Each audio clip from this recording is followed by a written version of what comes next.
Hello everyone. Welcome to another webinar.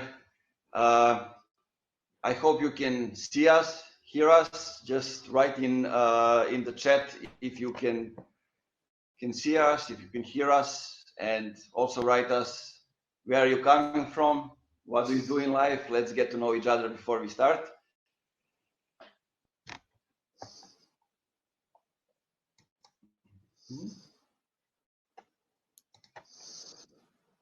Anybody?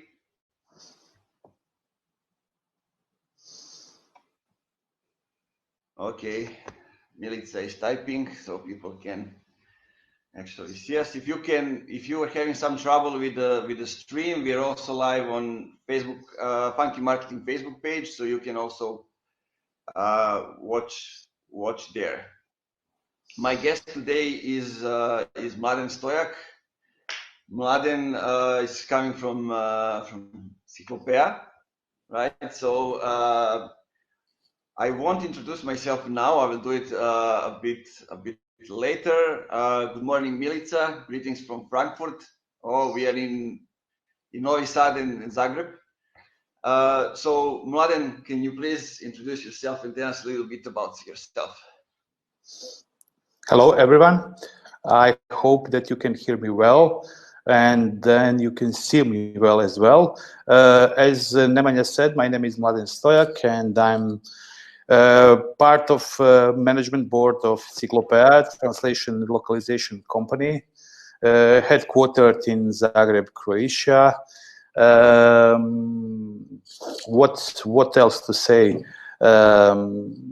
We are as a company on the market for more than 15 years, and me personally, I joined the company 13 years ago. So I wasn't here since the beginning, since the foundation of the company, but I joined later in the phase of in the growing phase, in the development.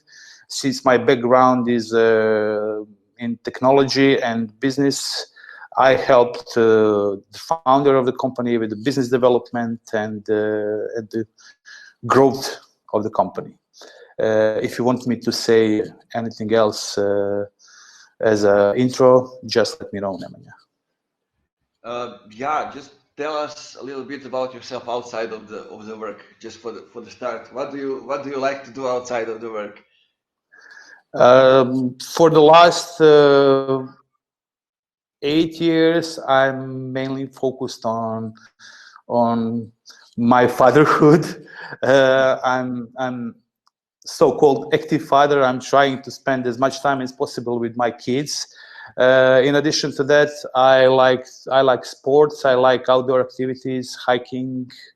I'm playing basketball in the free time, and I like skiing. I like skiing as well. That's my favorite sport and activity, to be honest. Nice. I'm more of the snowboard guy, but anyway, we can play basketball sometime. Come on, you're younger. You're younger than I am. So. Yeah. Okay. So I wanted to do this webinar with you because we are living in the certain challenging time, we can say, and what you do and Ciklopea, what Ciklopea does is something that's very helpful to the whole business world and the industry overall. And we'll get to that later, but I want to start with going a little bit deeper into your story. Tell me, how did you start? How did you get to Ciklopea? What was the start like? I was reading about starting from the dorm room, right? We started from the dorm room. Actually, my business and life partner, Sandra, she's the founder of the company. She's the linguist by vocation and translator. And she started the company. It was home-based startup. At the beginning, it was like typical startup story. It began with one client. Luckily, it was the one. Let's say at that time, considering that time, it was a big client with a huge amount of content that need to be translated, and that's how the story started. Large amount of content means that she needed to try to organize operations somehow in order to be delivered.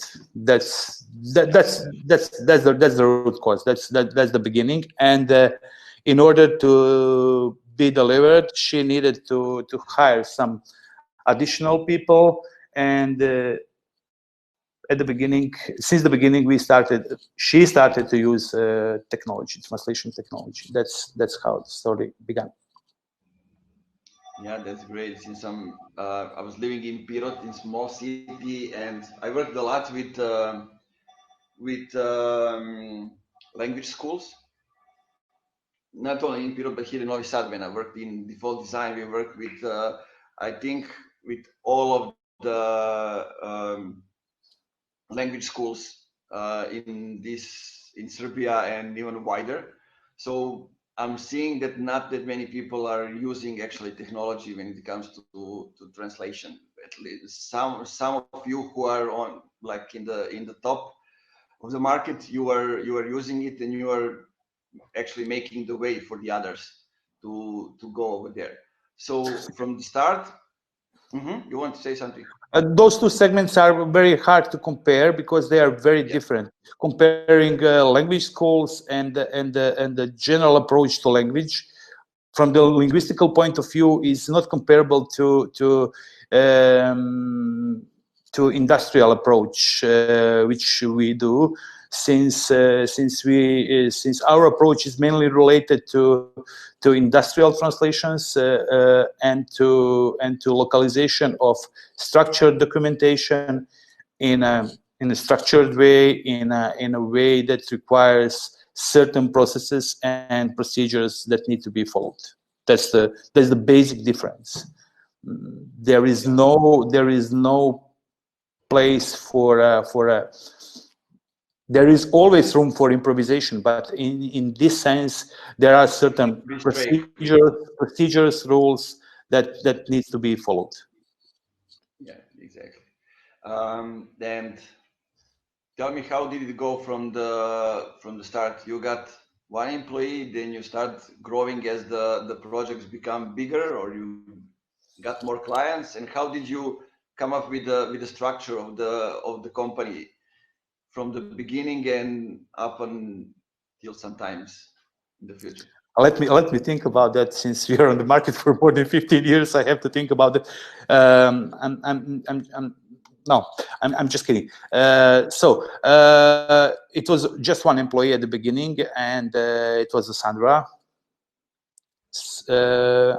I think she used to work at her own for at least 1 year, year and a half, something like that. Then she hired first full-time employee. The amount of work grow over time, and she hired another person, third one, fourth one, fifth one, organically, but without structure, without any structural approach to business. And it was I think that approach is often called entrepreneurial approach. It was driven by her passion, her business acumen, her instinct, and it worked well. It worked well until company reached, I think, maybe 7 or 8 people, and then she faced first issues with the organization, and with the handling all those things in a unstructured way. That was the time. That was the time when I joined the company. Yeah. In You order, had to solve problems, right? just in order to help with some additional things, because she was mainly focused on operations, how to deliver, how to make things done on a daily basis. My job since the beginning was more, maybe it's bit, I don't know, is it too hard to say that it's more strategic, but it was more strategic. It was more long-term oriented, more related to planning, to solving not urgent things, but things who would become urgent in a year, in 2 years, or Exactly. etc. Yeah. Operations. So basically fixing that and creating the strategy for the future growth. Yes, yes, yes. Um, you're now, if I'm not wrong, in Croatia, Serbia, Slovenia, right? At the moment, we have 3 offices. Yes, regional. We can be considered as what is in our industry called RLV, regional language vendor, mainly. Since we have 3 offices in 3 different countries. Uh, those countries are Slovenia, Croatia, and Serbia at the moment. Physical offices, and we have 3 different companies in 3 countries because of the ability of employment, all other legal things. Yeah. So tell me a little bit about how did you come up with at which point did you start growing from Croatia to Serbia and Slovenia? I guess you had clients, partners from those countries, and you needed to be there physically present to grow the market. Exactly. But we started with regional expansion I would say in an early phase of the company. It was somewhere around 2008 when we won first EU-funded project in Serbia, for example. It was the largest ever public tender financed by EU in Serbia, and it was about translation of acquis communautaire into Serbian. Huge project. We did that project with a local partner in Serbia, but over the time we got some clients in Serbia as well, and we decided to start with our own operations there. It was similar with Slovenia, very similar, but our company in Slovenia is still young, is still in, let's say, startup phase. Despite the fact that I like to call this company as a mature still as a mature startup, in Slovenia we are in early startup phase still. Perfect. It's I wanted to ask you that because I know it might be useful for the people. How do you are looking at your company in other countries? They are not in the same level of development as it is in Croatia. Definitely not. Definitely not. Those are 3 independent companies at 3 different levels of development. And from what I'm seeing, um, I see that you have a great team and a great structure when everybody knows what they are doing, and we talked about it also before we started, before we went live. So tell me a little bit about how did the culture developed during time? Yeah, that was the thing. I'm seeing that so many people don't really pay attention to the cultures, to the core values, and this is something that stands on their way to further development at one moment. Yeah, that's the thing we discussed just a couple of minutes before we started with the publicly available stream of this webinar. My general opinion is that the company culture it's not just my opinion. It's a wider opinion, and I passed through it through in many managerial related literature and books. But this is my opinion, and I think that the company culture should be based on cultural approach of their founders. That's the thing in our case as well. Since we had and still have certain approach to business in general, to doing things, to people relations, we expecting our people to follow those. They are not kind of strict rules, but there are certain more values, more yes, that those are the values actually, and we are expecting our people to follow those rules. If we are in favor of transparency, we expect from everyone to be transparent in their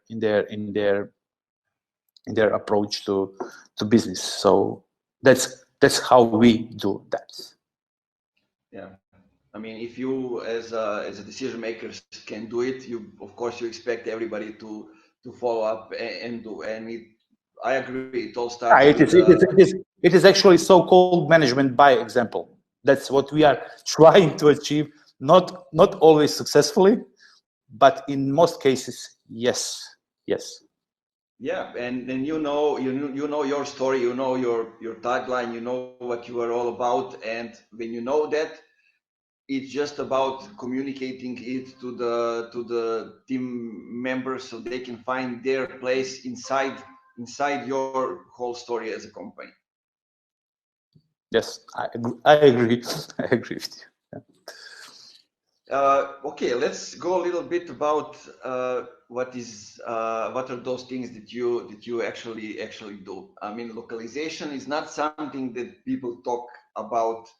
You know, when we talk about communications, about those kind of things, localization is not something that pops up as one of the first few things that people care about. Or so, in what I'm seeing, it's highly important, especially now in today's time when there's a crisis, also when companies approach new markets. And let's go a little bit further into localization and why does it matters? It matters a lot because whole this modern globalized digitalized world is based on availability of information. Availability of information is prerequisite for any kind of product, service, whatever kind of approach which needs to go global, or in other cultures, in order to be available in other countries, in other regions, in other language. So I would say that the importance of localization is higher than ever right now, and my opinion is that it will be even higher in the future. In crisis times like this, it's especially visible because lack of information can be very challenging, very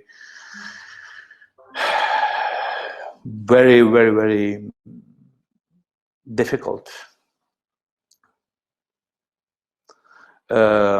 Localization itself means availability of information and in other language, in other culture, in different political circumstances. So no one can have same approach to different regions, countries, etc. Yeah, I mean, all those things that you said. Imagine just traveling in other country, not even opening a business. It's challenging to communicate everything when you don't know the language. Even if you know the language, I just remember an example. I was volunteering in Bulgaria for 3 months or 4 months, and I'm living in Pirot, which is like close to the border with Bulgaria. So I know Bulgarian language that people speak in Sofia, but I was in Bansko and I didn't understand anything, and they didn't understand me.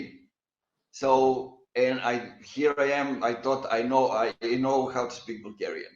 So just dialect changed everything. And also, I'm from Pirot. When it comes to the rest of the Serbia, people don't understand us. We talk fast. We go directly straight to the point with some things. I think more people in Croatia can understand us compared to the people from Belgrade, let's say, because you also go most of the time directly to the point with some sentences and some words. So it's just a common sense that you need somebody to help you transform your message, your communications, and adapt to the certain market. Yeah, you can assume what does it mean on a global scale. If, for example, company X wants to make their product available in, for example, Latin American market, where you have 20 different versions of Spanish language, for example, or here in our region in Balkans, where still certain companies have opinion that they can produce one language version for a complete area of former Yugoslavia, or which is now called Western Balkans, or however. It's very hard to distinguish language differences for somebody who is not living here or anywhere else in the world, which is not very well acquainted with the local conditions, culture, and all daily related changes in language, in politics, in culture, etc.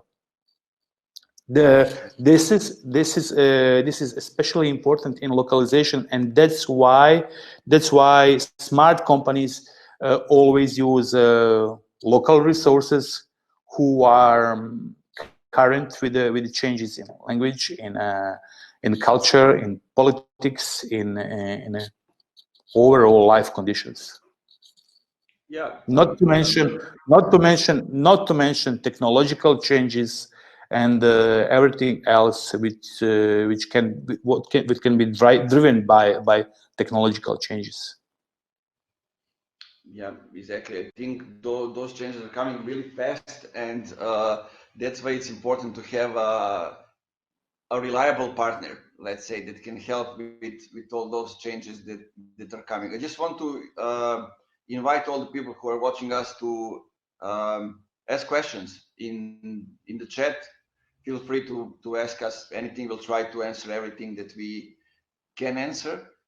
So please go ahead and tell us if you find something useful in the comments. In both Mladen and I like when somebody quote us and say something good about that we said something useful. So let's open the communication.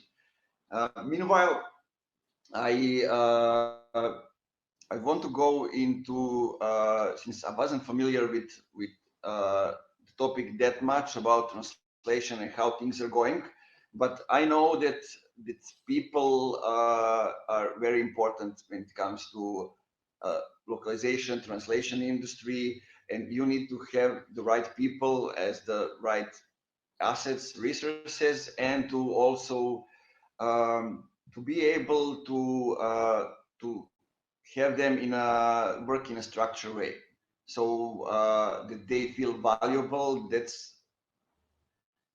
I know. I mean, professors, translators, they like to be respected, and feel trusted, so they can do their job the best way. So, what are your experience in that field? Now, we are in the first place. We are people business, so this is something which what is unquestionable. People are bringing value, are creating value, and adding value in the process. All these things are just, let's say, productivity supporters, boosters, and without people, and nothing is possible without right people on the right places. So the basic issue for us in the past was lack of, and right now as well, is lack of trained people, because there are no academic programs, especially here in this region. There is a lack of academic programs for the people which can be trained in for example, localization. There is no academic program which teach localization at the university. So most of the people we are working with, our employees, our contractors, are mainly our former employees who left the company, and we continue cooperation in a certain way. So they are trained inside the company, and they continue cooperation with us as a independent entrepreneurs later. So that's great insights, because I didn't see that in the translation industry, but I'm seeing it in IT companies, where, like, how they say, you merge two developers, they create a startup, and they leave the company, and you cannot do anything to avoid that. What you can do is you can invest them, give them resources, and grow with them, right? it's similar with the localization. It's interesting and funny story with the localization in general. Localization as an industry emerged as let's say sub product of expansion of IT industry at the very beginning, because IT product need to be localized in many markets, and localization industry developed in a similar way, which can be compared to IT industry, not in such a big scale, since localization as an industry is a niche industry. It's not. It does not have such a large scale and a large influence as IT industry, but there are many similarities and many things which can be compared in those two industries. So let's dive a little bit deeper into those things like machine learning and everything. There's a scarcity over there that machines will take over translations, that humans will not be hired again to do it. So what are your insights to those topics? Recently, we had a post somewhere on social networks about that, and it was our quote that human translators will be replaced by machines only if they are translating like a machine. So that's the only case where humans can be replaced by machines.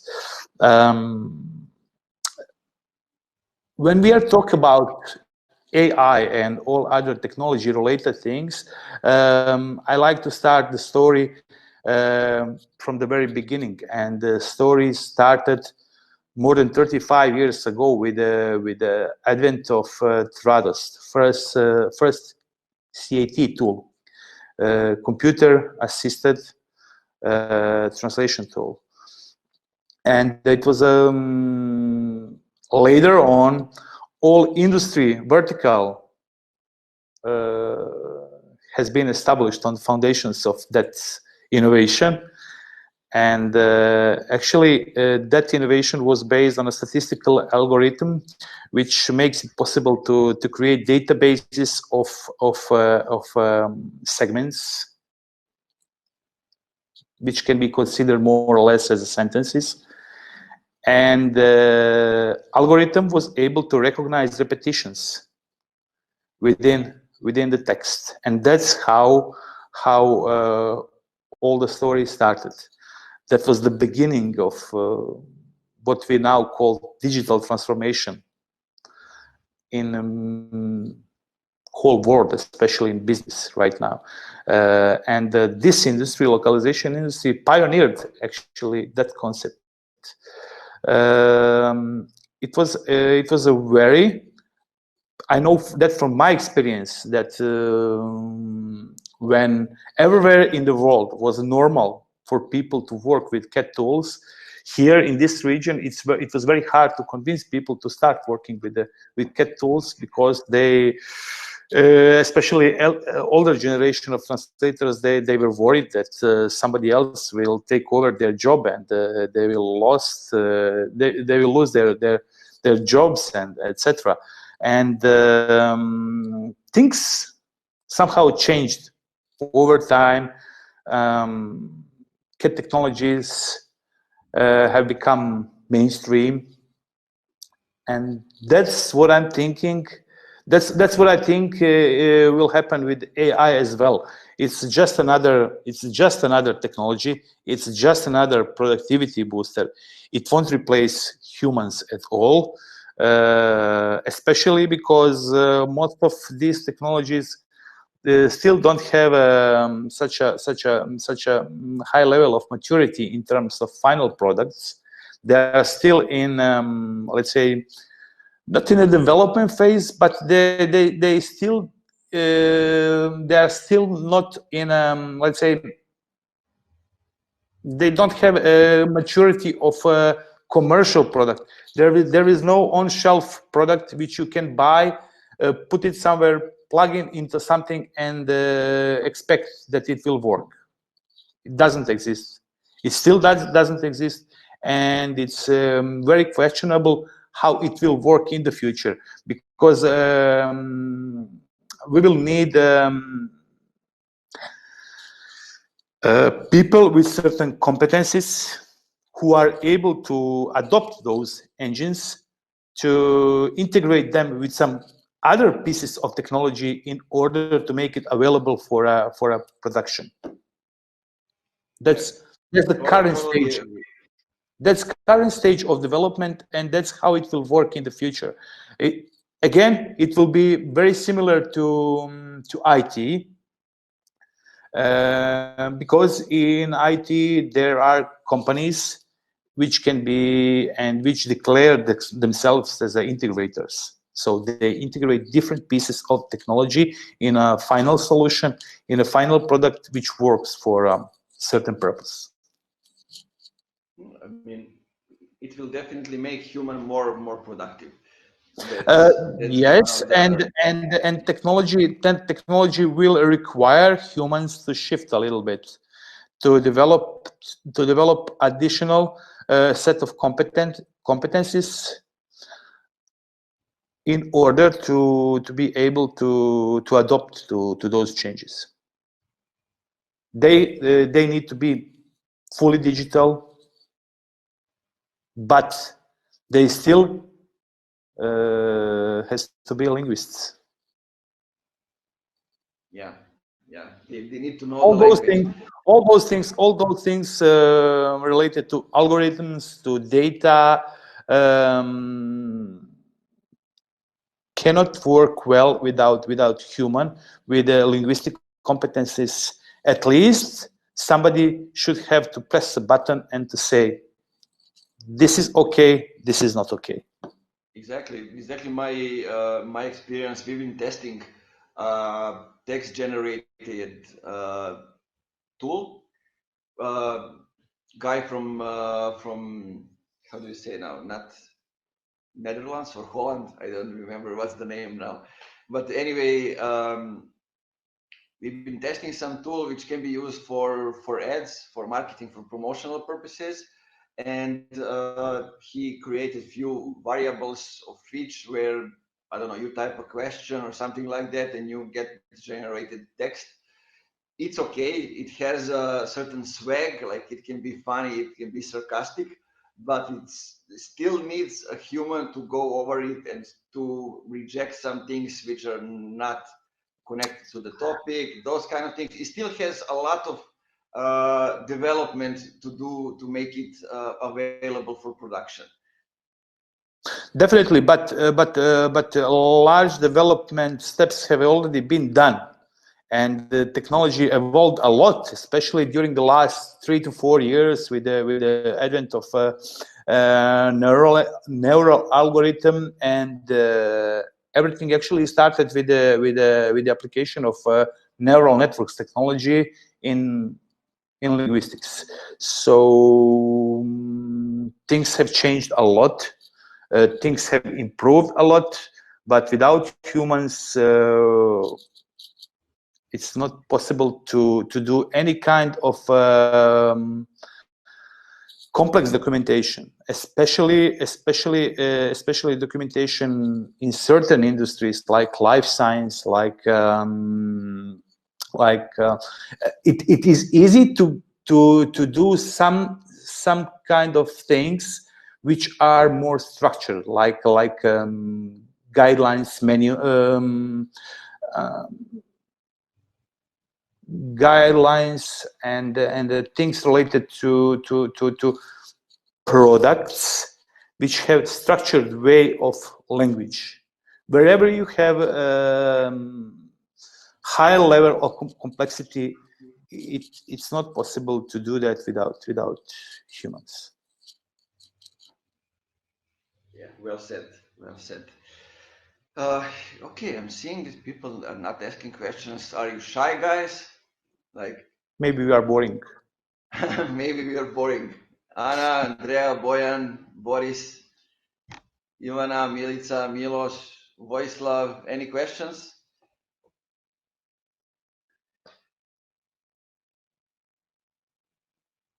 Okay, we'll continue the talk if Bojan is writing something. Okay, let's see. Okay, so what I want to tackle for maybe the end is what are your plans as a company? When do you see the growth? Bojan is enjoying listening. Okay, that's also good. Where do you see the growth? In which points? And I mean, we talked about where do you see the industry going? So let's see, where do you see you and Ciklopea go in the near future? I mean, we cannot plan like for the future, especially now with COVID-19 and everything else. Yeah, it's definitely not the best moment to talk about the plans, but we have a stable business. Our strategy is well defined, redefined couple of years ago, and we are still, despite these difficult times, we are still following our strategy. I would not like to talk about any concrete actions, any concrete plans, but we, as a provider of translation and localization solutions, I would say, decided to specialize and to do things in the best way possible for certain industries, for certain markets. That's what we call the two-dimensional approach. Since we are specializing in a certain verticals, and we are specializing in a certain region, so that's a kind of two-dimensional specialization, and that's where we see ourselves right now, and that's where we see ourselves in the future. We will continue that way, and to be honest, we don't have any special plans in terms of reinventing the wheel, because we as a company, as an industry, we are not doing anything new. We are just trying to provide the best possible support for innovative companies, innovative companies and innovative enterprises with a new line of products, and we are trying to help them to deliver information about their products, services to their target markets. That's what we do. And actually, we are helping them to improve their user experience. So in terms of our plans, they in many things are related to development of other industries, other companies, and enterprises. Exactly what I wanted to say, but you come up to that. Yeah, you Mhm. are. And we are trying to do that in the best way possible. That means that we are combining the best possible resources, human resources on the market with cutting edge processes and the latest technologies available. In terms of technology, we have we call it eclectic approach.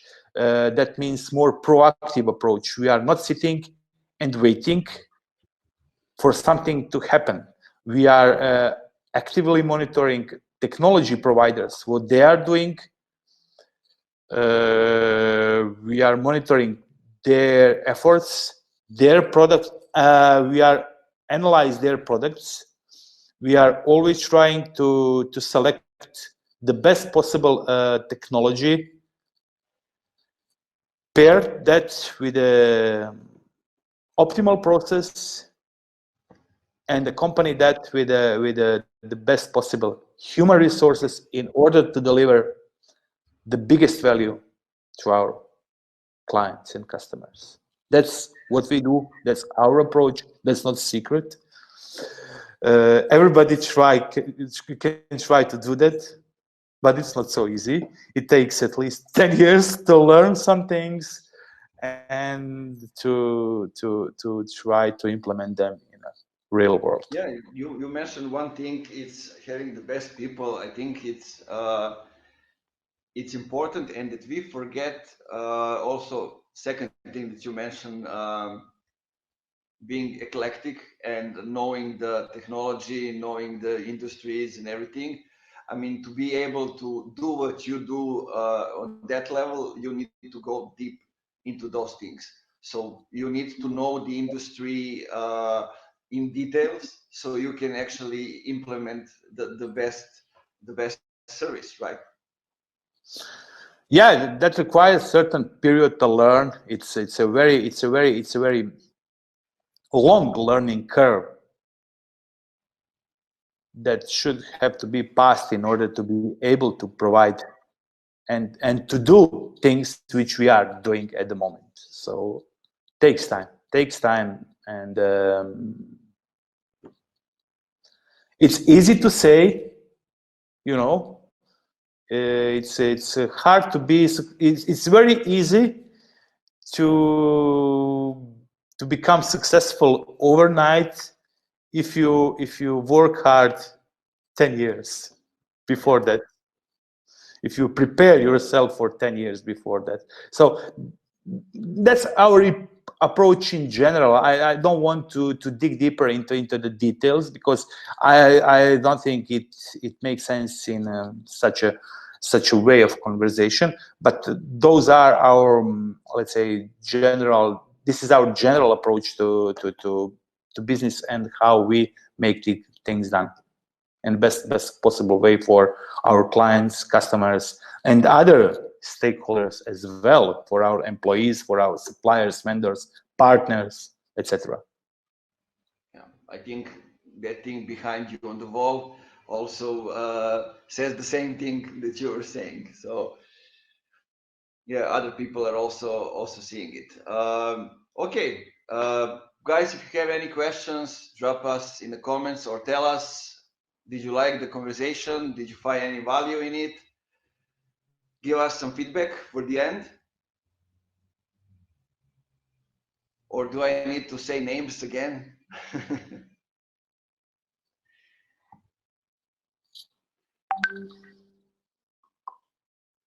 No. Okay, people are shy. Okay, Mladen, for the end, maybe some recommendations from your perspective based on the insights for the whole business right now. What can you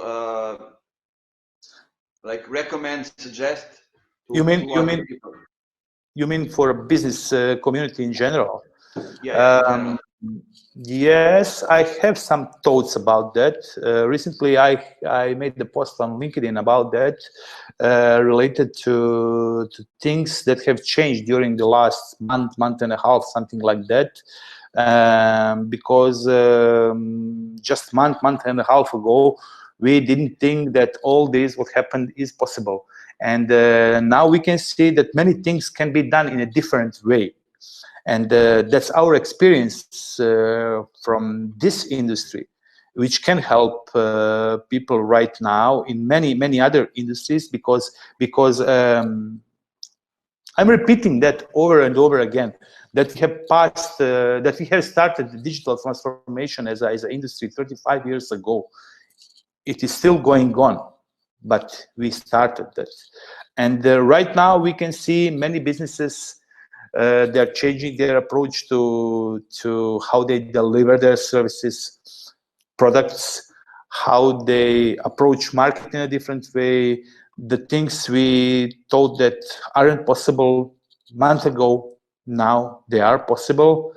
So many things will change, and I think that this crisis will accelerate many changes in a world in general. And my general recommendation would be for people to rethink their business models, to rethink how they can done things in a different way.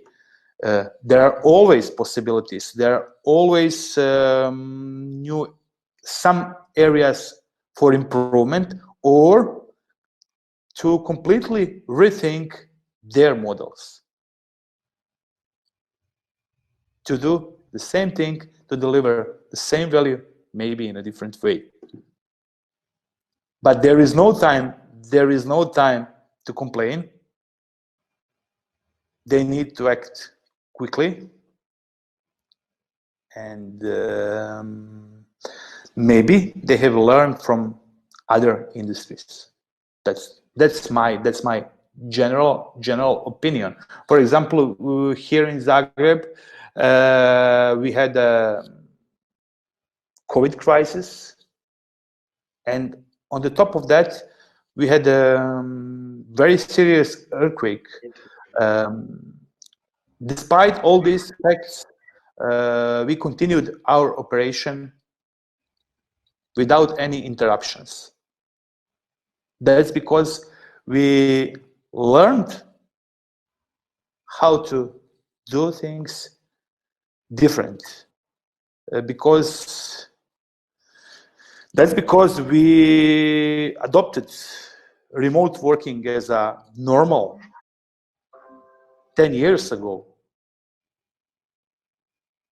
That's why we haven't been affected with all these issues at the moment. Of course, we will be affected, and we expect that because of other industries, because of our clients.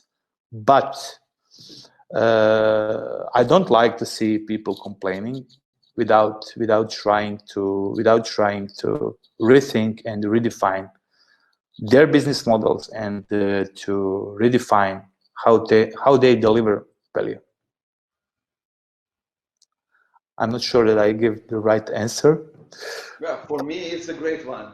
This is just my actually, this opinion is more my personal opinion than some kind of official statement from the company.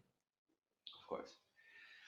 Okay, I think that's good for now. I want to thank you for being here with me for almost an hour. Thank you for having me here. This is my first ever webinar, to be honest, and I hope I did it First in in an a row. acceptable way. Yeah, Andreas says, well done, Mladen. Thank you. Yeah. So okay, guys, thank you for watching, for listening. You will all get the recordings, so don't worry about that. To actually get some of the things maybe that you want to emphasize or that you find valuable, and also follow Mladen on LinkedIn. He mentioned a few times that he's posting some useful things, so go ahead and check it out, and see you on social media, right? Thank you, guys. Thank you, Nemanja, for your invitation, and have a nice day. Yeah, you too. Bye bye.